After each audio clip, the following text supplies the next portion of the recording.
मतलब आप क्या कर वो रहे हो? नी प्रॉब्लम से आपके बारे में तो हम तो नक्सिक बीमार थे। Severe migraine, spondylitis, frozen shoulder, L4 L5 में पूरा कर्व गैप हो गया था एक एक्सीडेंट में गिरने की वजह से। 15 साल पहले की बात है। और फिर 15 साल नहीं, ये तो समझो 20 साल पहले की बात है। ये सब रोग आया जब। और फिर तो रोग आपको एक्सीडेंट के कारण आए? एक्सीडेंट के कारण रोग नहीं आए थे। L4 L5 के बीच में गैप हो गया था, कर्व हो गया था, गिर गई थी। फिर लास्ट स्पाइन में क्रैक, साइटिका, चलूं तो घुटनों में टिक टिक आवाज आती थी, हड्डियों में पानी भर जाता था, लिगामेंट बार बार क्रैक हो जाते थे, हीमोग्लोबिन 6 और 7 के बीच में रहता था, बहुत कम, B12 D3 कैल्शियम सब कुछ कम।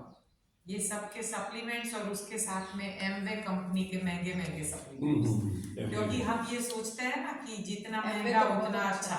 एमवे तो बहुत अच्छा है। नहीं बहुत अच्छा है, लेकिन मैंने ये बहुत अच्छा अपने शरीर पे सब कुछ ट्राई कर लिया। नहीं बहुत अच्छा है करके बिकता बहुत है, पर नुकसान क्या करता है वो बाद में मालूम। हाँ वो हमें मालूम पड़ा, क्योंकि मैंने भी बहुत खाए हैं। मैंने भी बहुत खाए, मैं तो उसमें मेंबर बन गई और A to Z सारे सप्लीमेंट्स में उसके लेती थी। कैल्शियम है, कैलमेट डी जो है ना वो है, फिर डेली फिर वो प्रोटीन पाउडर जो नहीं आटे में डाल के खाते हैं। मैंने अब हम ऐसा ही सोचते हैं ना कि जितना महंगा है उतना अच्छा है।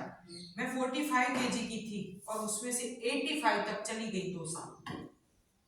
सोचिए आप, ये एमवे खा खा के 40 टैबलेट खाती थी सुबह से रात तक। रात को नींद नहीं आती थी, सीवियर डिप्रेशन हो गया था ये सब की वजह से। स्किन डिसीज यानी सब जगह कट्स हो गए थे और उसमें से पानी गिरता था और सूजन रहती थी हाथों में पैरों में ऐसी। और रात को सोने के लिए ट्राइका 0.5 लेती थी, लेकिन वो असर नहीं करता था। फिर डॉक्टर और डोज बढ़ाने लगे, लेकिन कोई इफेक्ट नहीं। इतनी सारी गोलियां लेती थी, फिर खाने के लिए कुछ भी खाऊं तो खुजली आती थी तो डायोवन लेनी पड़ती थी या सेट्रिजिन। एंटी एलर्जिक टैबलेट लूं तो ही मैं खाना खा पाऊं, वरना जैसे ही खाऊं लाल लाल चट्टे हो जाए। और इतना खुजलाती थी, बहुत खुजली आती थी मुझे बदन में। और जैसे ये सब तो लेती थी, और एसिडिटी रेंटेक 150 तो मैंने समझो टेम्पो भर के खाई। इतनी सुबह उठ के खाती थी और रात को सोते वक्त शाम को खाने से पहले भी मुझे रेंटेक 150 खानी पड़ती थी, वरना मुझे सीवियर एसिडिटी होती थी। हम जो समझते हैं ना कि हमारा बॉडी क्यों इतना बीमार हो जाता है, लेकिन ये मैंने देखा कि बहुत एसिडिक भोजन यानी कि पक्व भोजन, जो सुबह से शाम तक केवल पक्व पक्व खाते हैं ना, तभी बॉडी एसिडिक हो जाता है। खून अपना एसिडिक बाद में होता है, पहले समझो पहले हमें एक सिंपल एसिडिटी शुरू होती है, जैसे कि पहले चेस्ट में जलन होती है, फिर आहिस्ता आहिस्ता वो एसिड बढ़ के हमारा नीचे उतरता है तो फिर पेट में जलन शुरू होती है। फिर हम समझते हैं कि चलो ना ठंडा दूध पी ले या ठंडा पानी पी ले, तो उससे हमें कुछ भी ठंडक, कोई भी ठंडी चीज अंदर डालते हैं तो एसिड तुरंत थोड़ी देर के लिए शांत हो जाता है, लेकिन घंटे 2 घंटे बाद फिर से शुरू हो जाता है, वो मिटता नहीं है। फिर हम ऐसी कोई भी टैबलेट ले लेते हैं कि जिससे पेंटासिल या जो भी आप लेते हो एसिडिटी के लिए, कोई भी हम टैबलेट ले लेते हैं, वो टैबलेट उसको दबाती है, ऊपर नहीं आने देती, लेकिन अंदर का एसिड वो खत्म नहीं कर सकती, क्योंकि जब तक हम अपना आहार ना बदले तब तक हमारे शरीर का एसिड निकलता ही नहीं। ये आप कुछ दिन एनीमा करोगे ना तब आपको पता चलेगा, कुछ दिनों के बाद। अभी आपका केवल अल्कलाइन फूड चल रहा है, जैसे कि आप लंदन भी कर रहे हैं सुबह का उपवास, उपवास के बाद आप अल्कलाइन फूड ले रहे हैं, केवल ग्रीन जूस, फिर उसको भी हम गैप दे रहे हैं कि कुछ गैप, जैसे 2-3 घंटे का गैप, तो 2.5 से 3 घंटे का गैप इसलिए रखते हैं कि वो अल्कलाइन भी आपको अच्छे से आपके बॉडी में घूम के आपके एसिड को नीचे की ओर खींच लाए। हम एनीमा का इतना भार क्यों देते हैं, क्योंकि वो एसिड को निकालने में आपको एनीमा मदद करेगा। पानी डालोगे वो पानी से वो एसिड को खींच के ले आएगा। कुछ दिनों के बाद आपका मल भी इतना गर्म और एसिडिक तेजाब जैसा निकलेगा, ये अनुभव हमने किया है और आपको खुद को पता चलेगा।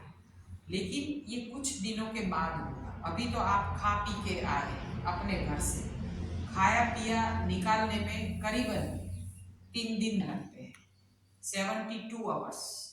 जो हमने एक बार अगर पक्व भोजन खाया है तो उसको हमें निकालने में 3 दिन लगते हैं।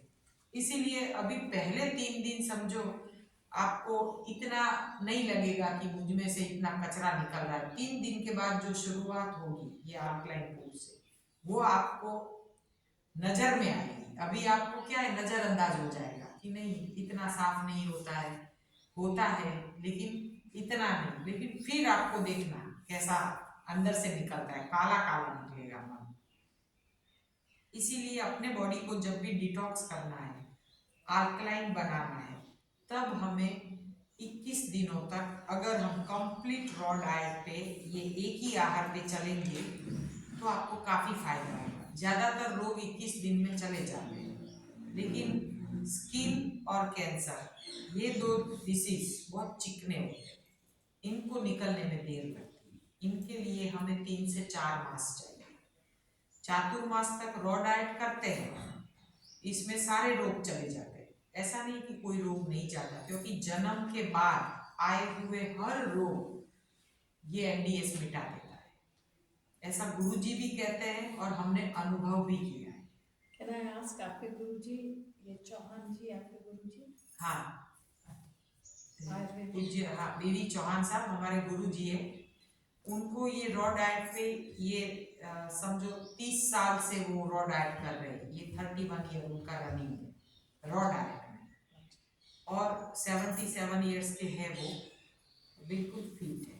बीच में कोरोना के टाइम जब हमारा कोरोना खत्म हुआ जिस टाइम और पहला सेमिनार आने लगा है, तब उनका भी B12 कम हो गया था। लेकिन उनका B12 आया स्पिरुलिना से, और वो सोया मिल्क का समझो छाछ जैसा बना के पीते। तो 15 दिन में उनको बहुत अच्छा लगने लगा। स्पिरुलिना यानी कि वो सी फूड है, सुपर सी फूड। स्पिरुलिना सब इससे इम्यूनिटी बहुत बढ़ती है। दरिया में जो सेवाड़ होती है ना, दरिया की जो होती है ना, वो उसका पाउडर आता है, वो लेते हैं इतना इतना। B12 ग्रीन जूस, हाँ B12 भी बढ़ता है और जनरल इम्यूनिटी भी बहुत बढ़ती है उससे। तो ये रोजाना लेते हैं, अपने पास है, अभी फिलहाल खत्म हो गया था इसलिए हम दिखाने के लिए। वेजिटेरियन हाँ ले सकते हैं, सी फूड है खाली। वीड हाँ। कोई जंतु नहीं है, कोई जंतु नहीं। खाई है जो नीचे होती है ना हरी हरी, समुद्र वो में सुखा के होती है, वो कोई नॉन वेज नहीं है। कितना ले रहा हूँ वो उसका आइसक्रीम स्पून पतंजलि की भी तो टैबलेट्स होती हैं स्पिरुलिना की, वो भी हमें बनाते हैं। नहीं पता है। हमारा तो जहाँ से आता है वो क्वालिफाइड होता है, और वो लोग उसकी खेती करवा के उसको सुखा के देते हैं। डार्क बॉटल ग्रीन कलर का होता है, और आइसक्रीम स्पून जितना लेना होता है। कोरोना के टाइम हमने सबको वही दिया था ताकि उनकी इम्यूनिटी बढ़े और कोरोना के सामने वो लड़ सके, उनको हो ही नहीं कोरोना, इसीलिए। तो ऐसे फूड आते हैं। हम ये सब मेडिसिनल चीज़ों के बारे में तो कल का सेशन लेंगे, तो आपको पता चल जाएगा कि नेचुरल चीज़ें कुदरत ने बहुत दी है जो सच में मेडिसिन का काम करती है हमारे लिए। आपके बारे में बता रहे हाँ हाँ। ठीक है तो हाँ, तो फिर हमें ये सब प्रॉब्लम था, एसिडिटी और ये सब, हमारा खून भी एसिडिक हो गया था और हम बड़े परेशान हो गए थे। शादी के बाद 3 साल तक हमें प्रेगनेंसी भी नहीं रह रही थी, क्योंकि बॉडी में दवाइयों का असर इतना था और इतना एसिडिक बॉडी हो गया था कि अंदर कुछ भी डालो ना गर्म होके बाहर निकले, इतना एसिडिक हो गया था। इतनी दवाइयाँ जो खाते थे सुबह से रात तक, तो फिर बहुत एसिडिक बॉडी हो जाने की वजह से हमें आर्थराइटिस जैसा हो गया था। ये मुट्ठी ऐसे बंद नहीं होती थी, मेरे घुटने ना मुड़ते नहीं थे और चलने में भी लड़खड़ाती थी, वॉकर चाहिए था। हमारा RA पॉजिटिव नहीं था, लेकिन डॉक्टर बोले थे कि लक्षण सारे वही है जिसमें रोमेटॉइड आर्थराइटिस को जैसे लक्षण होते हैं, ये मुड़ना नहीं, जैसे पतेली को पकड़ना है तो पकड़ से ऐसे नहीं पकड़ सकती थी, ऐसे कपड़े से ऐसे फिर ऐसे उठाती थी पतेली को, नहीं उठा ये साल नॉर्मल था मैडम? हाँ ये साल नॉर्मल था? हाँ सब कुछ ये साल इतना नॉर्मल नहीं था मेरा, लेकिन जो रूमेटॉइड आर्थराइटिस है वो ऐसे रिपोर्ट्स में नहीं आ रहा था, लेकिन सिम्टम्स सब आ गए थे। तो फिर डॉक्टर सपन पंड्या को अहमदाबाद में हमने दिखाया था, वो बोले थे कि ये है तो आर्थराइटिस ही, भले कभी किसी को देर से रिपोर्ट्स में आता है, जल्दी नहीं आता है, तो ऐसे बोल रहे थे। फिर जब कुछ दिन हुए तो हमारे अंग इतने जकड़ने लगे थे कि इतना स्टीफ बॉडी हो गया था कि हमें करवट भी बदलनी है ना तो 2 जने की जरूरत पड़ती थी, इतना स्टीफ बॉडी हो गया था। और फिर ये सब वायु से ही होता है। ये सिस्टम हमने जब शुरू किया तब हमने केवल अंगूर के 50 दिन किए थे, और कैसे 1 दिन निर्जल उपवास और 1 दिन अंगूर का जूस और अंगूर खाना और कुछ भी, ऐसा लगातार 50 दिनों तक किया, जब तक अंगूर मिले तब तक। और तब हमारा ये सेमिनार था वापी टुकवाड़ा में, ये पूज्य गुरुजी जी हमारे हैं ना, उन्होंने सेमिनार वहाँ पे कालू भाई लगाते थे। तब इतने कम जने नहीं होते थे, 500-600 जने होते थे। ये तो सब कोविड के बाद कम हो गए हैं, बाकी तो पहले गुरुजी के सेमिनार में 500-600 से कम ही नहीं होते थे। बहुत लोग आते थे और अपने आप को ठीक करके जाते थे। तो जब हम गए थे तब तो सबने देखा था, हमको झोली में लेके गए, हम चल नहीं पाते थे। ट्रेन से उतर के हमको 5 कुली ने चद्दर में डाल के उठाया, डबल बेड की चद्दर ऐसे डबल करके उसमें सुला के फिर जाके ऑटो में डाला था, बोरी की तरह, क्योंकि हम चल ही नहीं पाते थे, इतना बॉडी स्टिफ हो गया था। और ये सिस्टम जैसे ही शुरू किया, मैंने पहले सीधा गुरुजी के पास जब हम गए ना, तब उन्होंने हमें एक ही कहा था, डालना बंद और निकालना शुरू, ये एक ही रास्ता है आपके पास। सारी गोलियों का इतना बड़ा थैला लेके गई थी, वो बोले कि अभी रख दो भगवान के पास, इसको कभी लेने की जरूरत नहीं पड़ेगी। तो फिर हमने सोचा कि इसमें से एक भी गोली नहीं खानी है, बोले एक भी नहीं खानी है अगर आप उपवास करो तो। और सीधे उन्होंने ऐसे हमें बोला, हमें बहुत प्यास लगी थी, हम अहमदाबाद से वापी गए थे वो शताब्दी से, तो बीच में हमने कुछ नहीं लिया था, ट्रैवल करना था, तो हमने सोचा ट्रेन में हम कैसे वॉशरूम जाएंगे, तो हमने सुबह से वैसे भी पानी भी नहीं लिया था, कुछ भी नहीं लिया था कि हमें जाना ना पड़े। और घर से निकले तब तक हमने कुछ ना लिया और जाके भी कुछ नहीं, लेकिन वहाँ गए तो प्यास बहुत लगी थी, तो हम पानी पीने जा रहे थे और गुरुजी बोले कि पानी भी नहीं। तब हमें पता चला निर्जल उपवास का, कि बोले कि उपवास ऐसा कि जिसमें पानी की भी बूंद नहीं, ड्राई फास्टिंग, उसका महत्व हम नहीं समझ रहे थे। सेमिनार जैसे कल से शुरू हो रहा था और हम आज शाम को पहुंचे थे वापी। तो फिर गुरुजी ने कहा कि आपका मार्ग यही है, सेमिनार तो कल से शुरू हो रहा है, लेकिन हमने सोचा कि हम पानी पीने ही जा रहे थे, ऐसे बोतल खोला और वापस हम ऐसे मुंह तक ले गए, लेकिन हम ओम नमः शिवाय बोल के कुछ अंदर डालते हैं बचपन से। सामने जैसे मम्मी थी, मेरी मम्मी और मेरी बड़ी दीदी साथ में आए थे, तो उनको मैंने पूछा ओम नमः शिवाय, तो वो बोले ओम नमः शिवाय, और मैं जैसे ही ऐसे बोतल लेके गई और गुरुजी बोले कि पानी भी नहीं, और बस वो बोतल मैंने वापस रख दी, मैंने एक बूंद भी नहीं डाली, बंद करके छोड़ दिया। हमने कहा कि हमारा उपवास आज से, बताइए आगे क्या करना है। बोले सेमिनार कल से शुरू हो रहा है, आप पीना चाहो तो पी सकते हैं। फिर वो आए और कहा, हमें एनीमा का डिब्बा दिखाया, बोले इससे शुरुआत करनी है, आज से एनीमा, कल से कच्चा, आप चाहो तो अभी खा भी सकते हो, कुछ भी आपको खाना है, अंगूर या जो भी फल फ्रूट खाना है, कल से आप उपवास करना, लेकिन ये आपको करना होगा जितना आप अपने शरीर को करवा सको। हमने बोला हमारा आज से ही शुरू। तभी गुरुजी ने हमारे सर पे हाथ रखा था कि जिसने क्षण को पकड़ा वो जीवन को जी सकता है। क्योंकि आपने ऐसा नहीं सोचा कि मेरा सेमिनार कल से शुरू हो रहा है तो मैं क्यों ना आज खा लूं। आपने बोला अभी से नहीं पीना, जबकि आपको प्यास लगी थी फिर भी आपने नहीं पिया। मैंने बोला क्या फर्क पड़ता है, 12 घंटे पहले शुरू करो तो क्या, मुझे ही जल्दी फायदा होने वाला है ना। और मैंने शुरू कर दिया। 3.5 दिन का निर्जल किया। 3.5 दिन तक मैंने पानी की बूंद पानी भी नहीं पिया? नहीं, तो खाना तो खाया ही नहीं होगा फिर। नहीं कुछ भी नहीं, कुछ भी नहीं। खाली एनिमा।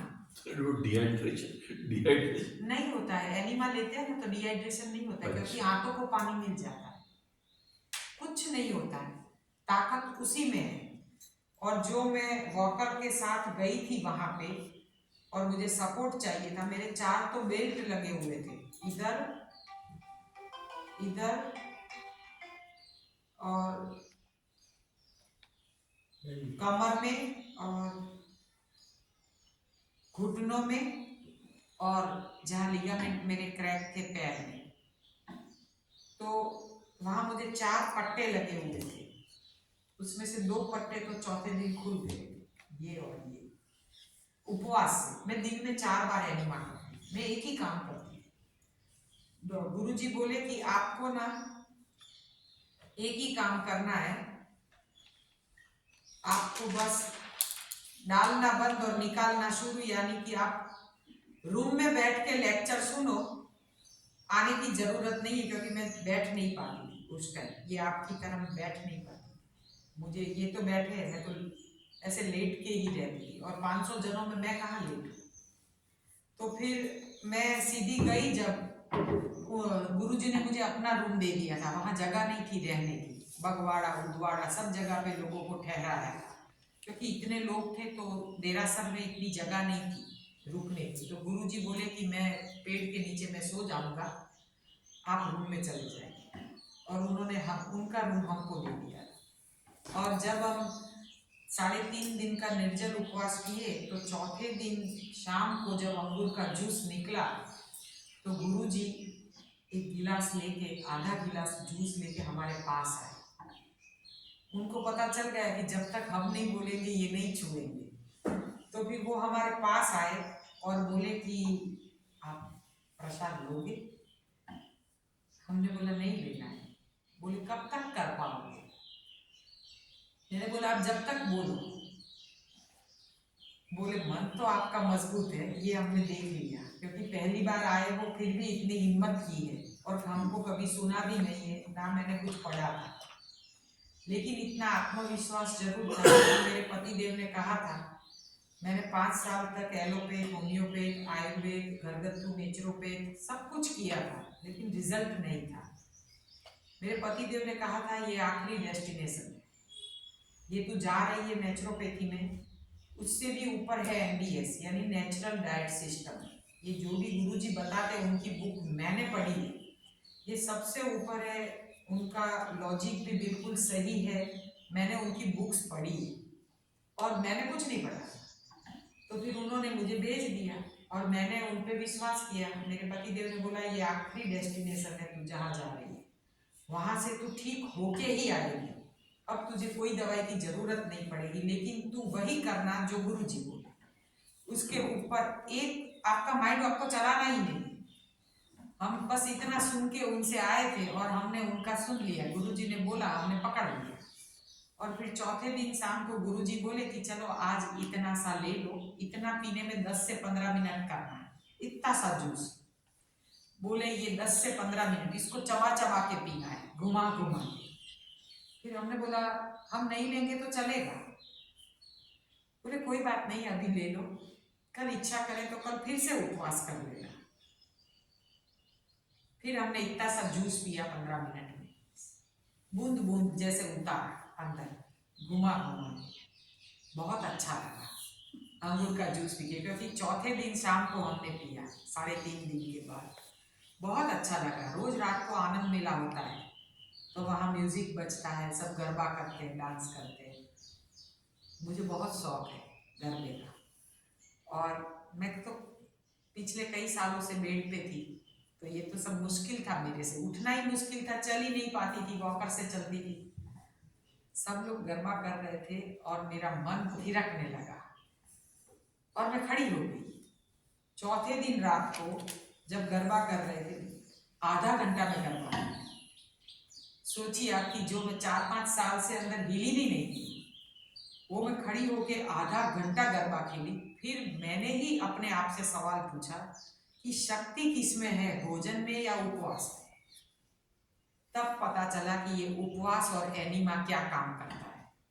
अंदर से इतनी गंदगी निकलना शुरू हुई थी तीसरे दिन, जो 3.5 दिन का जब निर्जल किया ना, काला काला बदबू वाला मल निकलना शुरू हुआ था।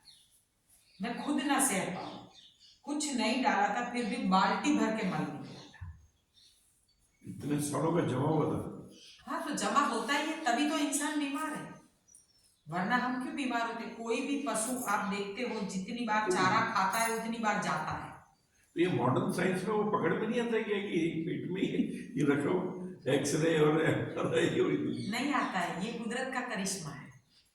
ये जब आप सिस्टम फॉलो करते हो ना, इसीलिए हम बार बार कहते हैं कि विश्वास के साथ करना, निकलेगा जरूर। और वो सिर्फ आंतों में रहता है तो कहाँ, और तो कहाँ रहेगा, केवल बड़ी आंत में फंसा होता है। और तभी तो ये खाते पीते घर की निशानी बाहर आ जाती है। पेट तभी बाहर आता है जब अंदर मल फंसा है, बाकी नहीं होता है। जिसका पेट अंदर है ना, उसको ज्यादातर आप देखना उसका पेट साफ ही रहता है, इतना मल नहीं होता है उसके पेट में। हाँ, लेकिन ये मत समझना कि मल नहीं होता है, होता जरूर है। चाहे दुबले पतले हो तो भी मल तो अंदर चिपका ही है, क्योंकि जिसने पक्व भोजन खाया उसके अंदर मल तो जरूर है, तभी वो बीमार है, वरना वो बीमार नहीं। तो वो मल 4 दिन के बाद चौथे दिन इतना निकला है कि मैं आधा घंटा गरबा खेली तो गुरुजी मेरे पास आए, और बाकी जो लोग थे ना, वो सोच रहे थे इसको तो झोली में ले आए थे और ये तो चौथे दिन खड़ी हो गई। और मुझे भी ऐसा विश्वास नहीं हो रहा था कि मैं गरबा कर रही हूँ, क्योंकि मैं तो म्यूजिक बजा और मैं चल पड़ी। और फिर गुरुजी ने बोला कि अभी आप बैठ जाओ, आपको इतने दिनों से आपने कुछ नहीं लिया है, आप बैठ जाओ। फिर मैं बैठी, लेकिन मेरा मन नहीं बैठ रहा था। अंदर से मुझे इतना आनंद आ रहा था कि मैं क्या करूं, मैं झूमूं, मैं नाचूं, मैं गाऊं, क्योंकि अंदर से सब खाली हो गया था ना। तो बहुत अच्छा लग रहा था, महसूस बहुत अच्छा हो रहा था, एकदम लाइट फील हो रहा था बॉडी में। फिर तो मुझे पता चल गया मेरा रास्ता क्या है। फिर मैंने एक दिन निर्जल और एक दिन रसाहार, यानी कि केवल अंगूर का जूस, और कभी मुट्ठी भर अंगूर खा ली, बस इतना। पहले 2-3 दिन जैसे मैं खाती थी तो अंगूर जैसे 2 मुट्ठी खा लेती थी, फिर अपने आप कम होता गया, क्योंकि एक ही चीज अच्छी नहीं लगती है ना, तो कम होती है।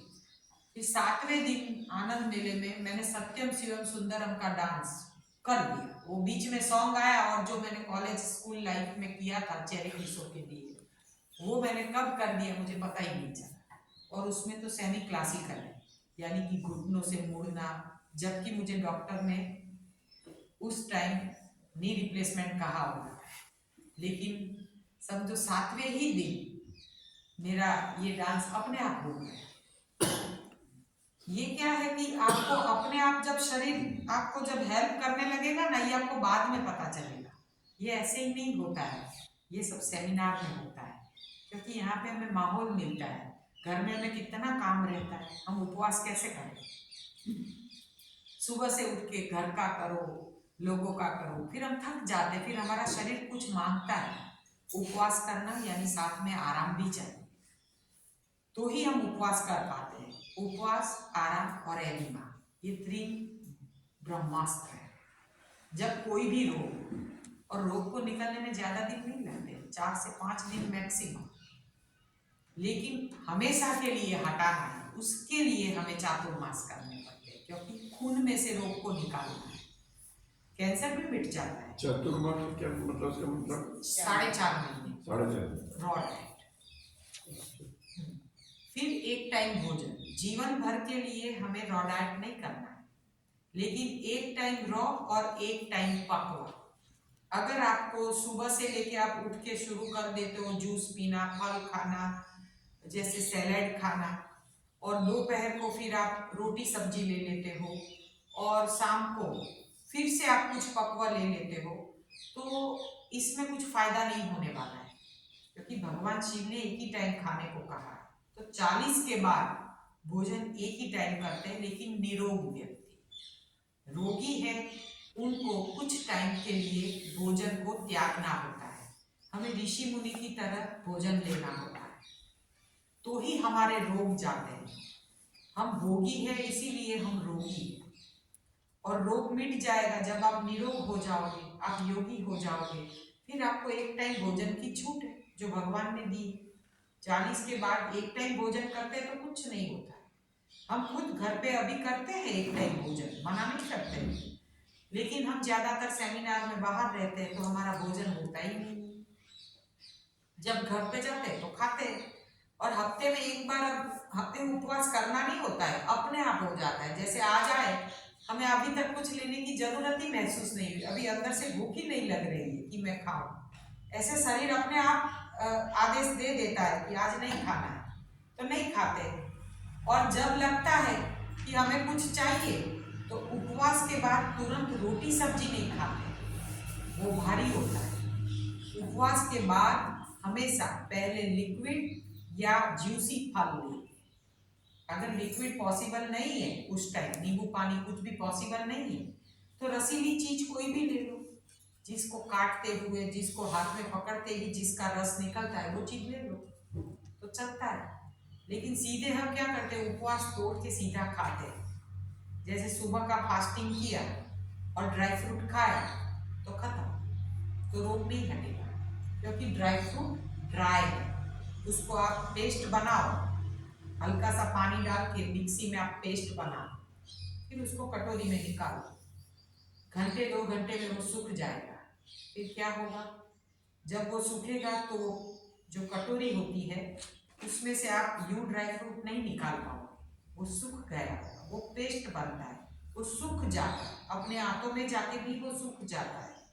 इसीलिए उपवास खोलते ही ड्राई फ्रूट नहीं, फ्रूट जो हमें रसीले होते हैं वैसे फ्रूट या रस लेना चाहिए। दिन की शुरुआत जूस से करते हैं तो दिन अपना रसीला जाता है। कौन सा जूस स्पेसिफिकली, कौन सा जूस? ग्रीन जूस सबसे बेस्ट है, जूस है। हरी पत्तियों का जूस, पालक, पुदीना, धनिया, जो आपने आज पिया, पालक, पुदीना, धनिया, कड़ी पत्ता, तुलसी पत्र,